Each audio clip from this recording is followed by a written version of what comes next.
గత అంటే ఇంచుమించు 20 రోజులు దాటిపోయింది.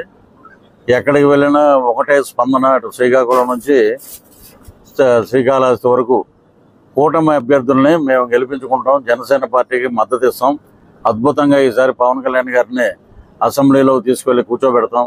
ఎక్కడికి వెళ్ళినా అదే మార్పు. జనం ఒక నియోజకవర్గం నుంచి ఇంకో నియోజకవర్గానికి వెళ్తుంటే వాళ్ళ ఆనందంతో చప్పట్లు కొడుతూ కేరింతలు కొడుతూ సినిమా వాడు ఒక రాజకీయవేత్త అయినందుకు మేము చాలా గర్వపడుతున్నాం అంటున్నారు అన్నమాట ప్రజలందరూ. ఇవి ముద్రగడ్డ మాట్లాడే మాటలు మీరు ఏనే ఉంటారు. పిఠాపురంలో వచ్చి కూర్చుంటాడంట. మేము ఉన్న ఫస్ట్ పేజీలో 3 రోజులు పిఠాపురం చేసాం. ఎక్కడ కూర్చున్నాడో మాకు తెలియదు. ఒకవేళ ఏమైనా గుడిమెట్ల దగ్గర ఏమైనా కూర్చున్నాడేమో అడుక్కునే వాళ్ళతో పాటు మాకు తెలియదు. కానీ మేము పిఠాపురంలో కూర్చుంటాం, పవన్ కళ్యాణ్ ఓటింగ్ చేస్తాం. ఏం చేశాడు పాపం పవన్ కళ్యాణ్? నువ్వు రెడ్డి సంకరాగుతున్నావు వెళ్ళి. నేను గతంలో కూడా ఇలే మాట మాట్లాడా.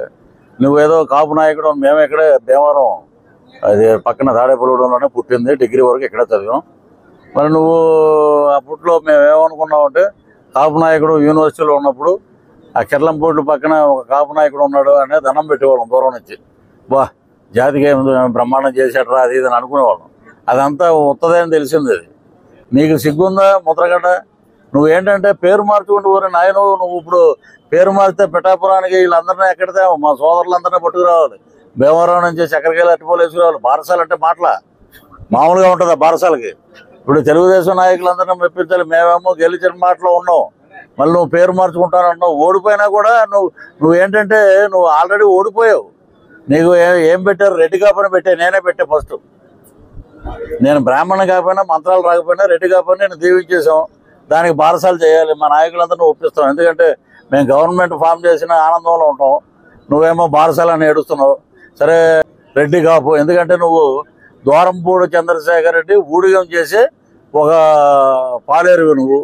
అలాగే జగన్మోహన్ రెడ్డి సంగతి నీకేం తెలిసే? నీకు అక్కడ మాకు తెలుసు. 10 ఏళ్ళ దిక్కుమాలతో కాపురం చేసాం కాబట్టి మాకు తెలుసు అక్కడ ఏం జరుగుతుంది ఏంటనేది. ఏంటి మన బట్టల రెడ్డి ఏంటంటే ఇది సాధ్యమా?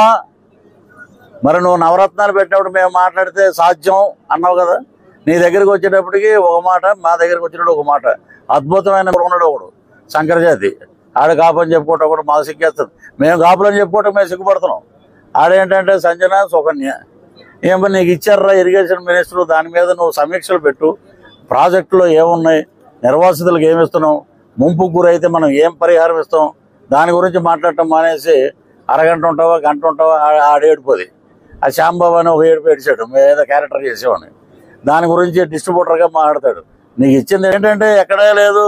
పవన్ కళ్యాణ్ గారు 3 పెళ్ళిళ్ళు. ఈడేమో ఈడేమన్నా ఈడి చెల్లెళ్ళు ఇచ్చాడు 3 పెళ్ళిళ్ళు పవన్ కళ్యాణ్ గారు చేయటానికి.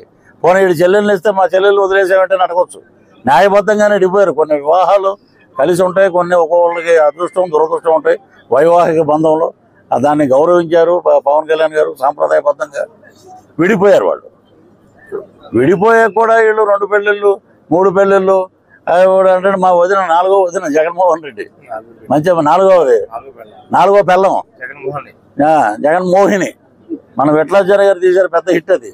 ఇతను కూడా చంద్రబాబు నాయుడు గారిని జైల్లో పెట్టినప్పుడు ఒక దరిద్రుడు జైలుకి వెళ్తే ఇంకో దరిద్రుడు సపోర్ట్ చేశాడని చంద్రబాబు గారిని పవన్ కళ్యాణ్ గారిని మాట్లాడిన పరుష పదజాలం ఉపయోగించినటువంటి ఒక స్త్రీ అవటం నిజంగా దౌర్భాగ్యం. ఒకటి మనం మీడియా మిత్రులు ప్రజలందరూ ఒకటి గమనించాలి.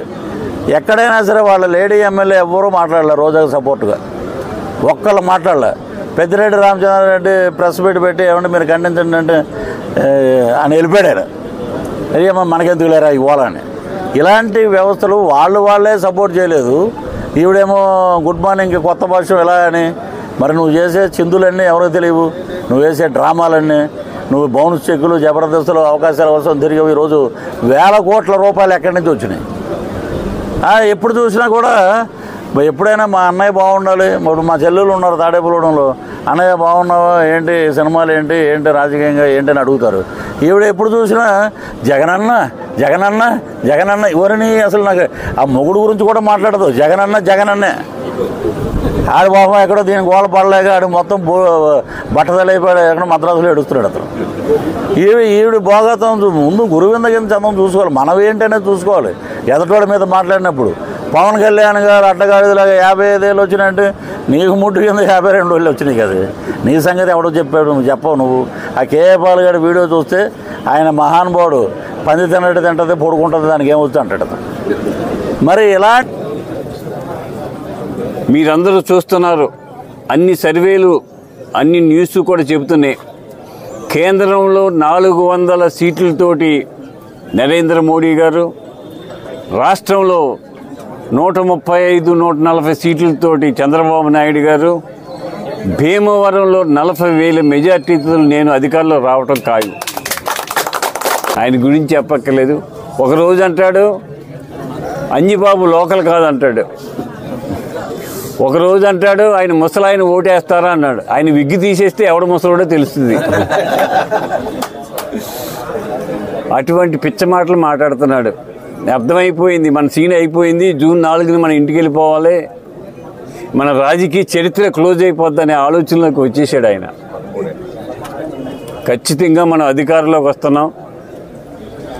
ఈ రాష్ట్రాన్ని, ఈ దేశాన్ని పరిపాలించే చక్కని నాయకులు వస్తున్నారు.